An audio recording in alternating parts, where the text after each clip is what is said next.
Hello there, welcome back to the YouTube channel. I'm back again with yet another secondary commander for one of the commander decks. And today I'm taking apart Cayth, famed Mechanist. One blue, red and white for a 3/3 Dwarf Artificer. Has Fabricate 1, so comes in with a +1/+1 counter on her, or you have a 1/1 servo. But it got two interesting abilities apart from that. Other non-token creatures you can control have Fabricate 1.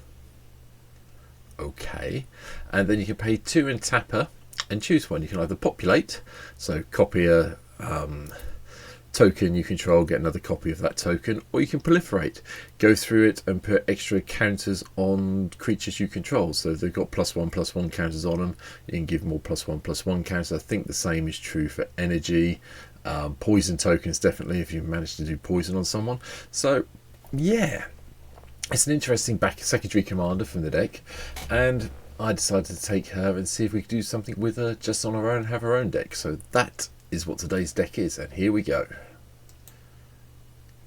Now I will say with this deck there's some strange choices. You have to bear with me because I've tried to increase a certain type of creature for reasons. So, well, type of card for reasons, so bear with me. Anyway, starting at the beginning, it's a red deck, Dockside's here.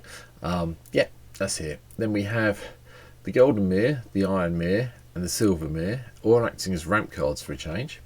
Loyal Apprentice comes in because that gives us a Thopter when we've got Cayth in play, so yep, makes sense. The Mirror Retrievers in to return artifacts from our graveyard to our hand. Okay. First one of the cards that pays off when having Cayth in play, then playing it, is the Reckless Fireweaver, because then you can just start making servos every time you cast a non-token creature and do 1 damage to everybody. So it makes perfect sense to have this one here today. Saheeli, the Sun's Brilliance, makes an appearance from Lost Comers of Ixalan. Get to do another create a token issue or an artifact, except it's an artifact in addition to its other types. It gains haste and sacrifice it being the next end step. Yep, we'll copy all sorts of things which are quite nice. And me, Pakal, Thousandth Moon also makes an appearance for all the artifact non-gnome creatures gnome creatures it will make when we attack. So even more things that we've got a chance of populating if we need to. It does a couple of other things which we'll get to. Glint Sleeve Artisan is one of the few white creatures with Fabricate based on it itself, so that's why this is here. Loshin, Clockwork Soldier, prevents all the combat damage that would be dealt to attacking artifact creatures we control. Yeah, so basically we're going to attack with our servos a lot and no one's going to be able to kill them off in combat, so pretty good. Loyal Drake for the extra card draw once Cayth is in play. Sky Hunter Strike Force gives all our other creatures melee, so that's very useful. You know, they all get +X/+X for each opponent being attacked this turn, so yeah, we'll go with that. Angelic Field Marshal gives all our gets itself +2/+2 and gives all our creatures vigilance. Gives us unlimited blockers with a bit of luck. Again, another lieutenant that only really works when Cayth's in play. Iron League Steed, has haste, has Fabricate 1, so we get a 3/3 artifact creature for 4 mana with haste. Not great. Or we get a 2/2 and a 1/1, one of which has haste for 4 mana. Again, not fantastic, but it has got Fabricate, so it was on theme, hence why it's here. Loyal Unicorn, prevent all the damage if you control prevent all damage with dealt to creatures you control this turn. Other creatures you control gain vigilance until the end of the turn as well, so yeah, a bit more damage prevention if we need it. Mondrak makes an appearance because we will be making tokens, so we must make double of them. Propeller Pioneer, again, another one of the white creatures with Fabricate itself. This one's fly, so yeah, 4 mana for 3 power, 2 of which is flying is okay, I suppose. Yeah, okay. Big Beard, Pothros is here. We are making tokens. We do want to get our damage in. Pothros helps us nearly as much as the wonderful Reckless Fireweaver does, but actually helps more because it's 2 damage. So yeah, and it's each creature, not just artifacts. So it is, yeah, a lot better. So Siege Gang Lieutenant makes an appearance as well. This is the another lieutenant at the beginning of your combat on your turn. If we got commanders in play, we get we have an advert appearing for some reason.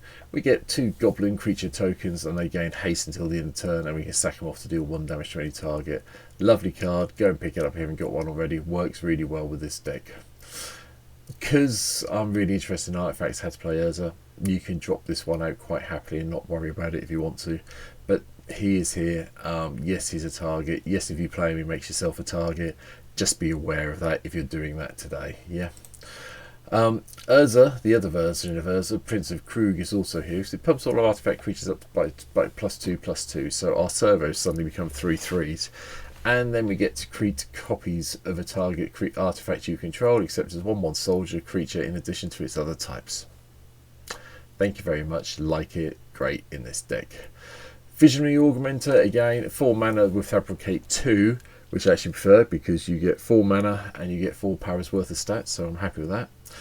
Alabu makes an appearance. Other artifact creatures we control have haste, and whenever one or more artifact creatures you control, Alabu, Ancient Witness, deals X damage to any target, and you scry X, where X is the number of tapped artifacts you control. Obviously, Sovereign gets tapped, Arcane Signet gets tapped, the Mirrors I've already talked about get tapped for mana, so you should be able to get some damage and scrying in quite happily. Angel of Invention is here, pumps all our creatures up, does the whole Fabricate thing. You are probably one of the few creatures you will go for the +1/+1 counters on, because the Flying, Vigilance and Lifelink really does help with this deck. Hence Archangel of Thune being in the deck. This advert's bugging me now. Get a little bit of life gain. This is life gain itself. We get to chuck some +1/+1 counters around, which means we've got something to proliferate if we need to, off Cayth once they hit play. Bruni-clad, Telecore Engineer, gives all our tokens haste, then we get to turn everything into 2/1 blue mirror artifact creature tokens, and then get to copy the biggest token in play, which will probably be those ones in all honesty. Couldn't really play this deck without Kappa Cannoneer coming in. It makes perfect sense to have this one here.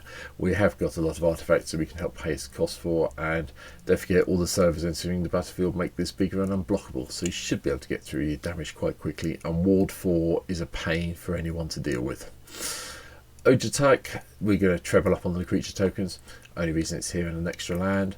Accomplished Automatum is here. Is 7 mana for a really poor creature, but I had Fabricate, so I included it just for the sake of including it because of the Fabricate.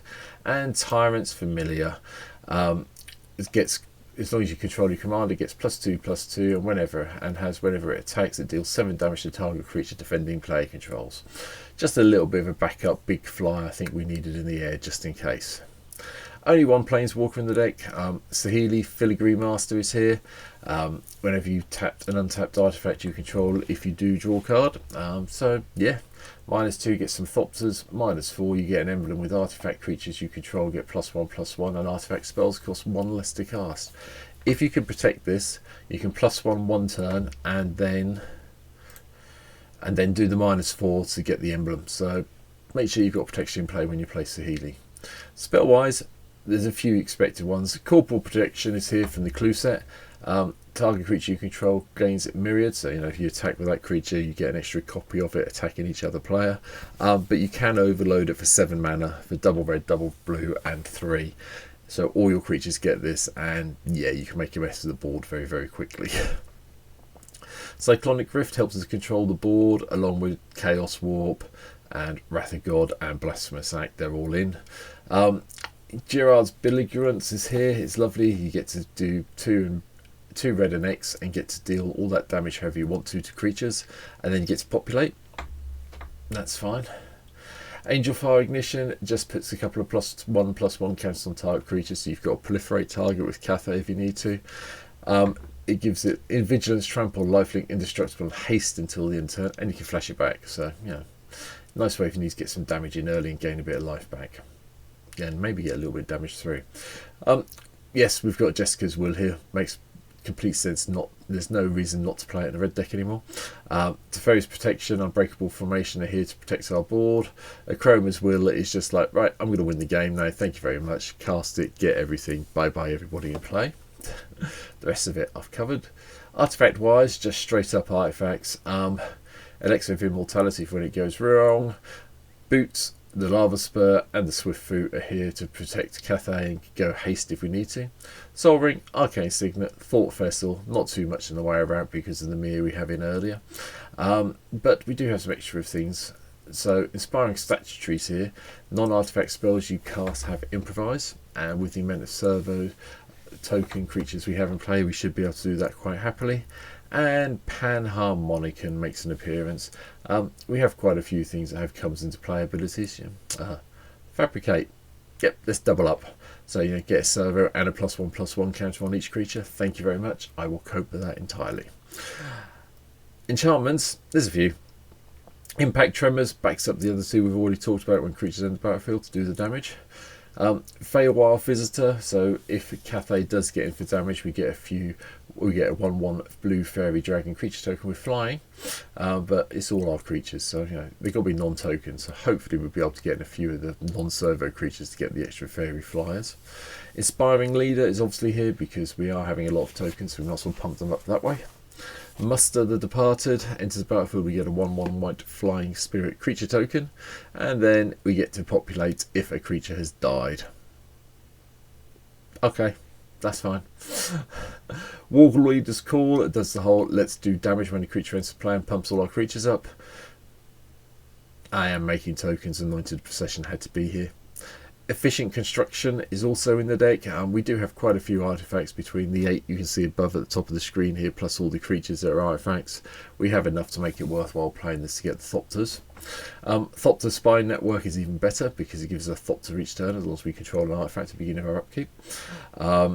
Cayth's Crusade, yes, I know it's very boring. People get fed up seeing it, but it's just such a strong card in Commander when you're making it, when you've got a token strategy on the go to keep chucking around those +1/+1 counters. And the Proliferate of Cayth, if we need to, makes it even better.